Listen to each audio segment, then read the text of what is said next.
जय छत्तीसगढ़ संगवारी हो। मैं रूपाली सीधी ब्लॉग में स्वागत करते जो है संगवारी हो। मैं आज मतलब कुछ बता रहा था छठ में हमारा आज बनाते हैं मछली और मछली में ये देखा और का था दिखाओ तो उधर दिखाऊंगी रुक बंद करके संगवारी हो। हम तल्ला धर आज मछली बनाते हैं। पूरा किचन की हालत दिखा था एकदम एतिक सामान होती हो गए संगवारी हो। अब मैं तलक हूँ मछली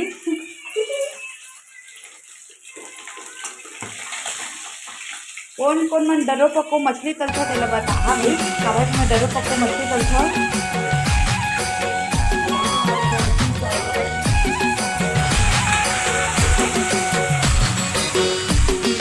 से लगे गाना है पेस्ट तैयार हो गए। अब मतलब टमाटर की पेस्ट तैयार करना है पूरा अभी खराब हो चुकी है। आप मन बता कौन कौन डरो पको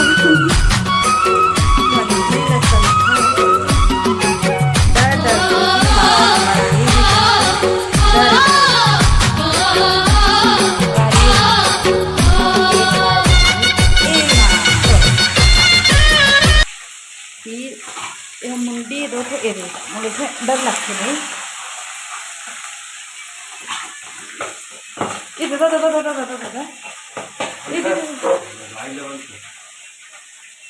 इसमें होते हैं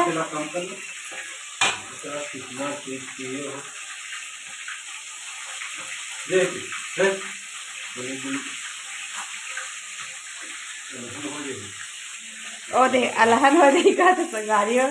तो मैं आप मछली खाता तेला बता जी कमेंट करके और मोर वीडियो अच्छा लगे तो लाइक करिए सब्सक्राइब करा। पहली बार देखा रहती मैं सब्सक्राइब जरूर करिए संगवारी हो। तब तक के लिए जय जोहार जय छत्तीसगढ़।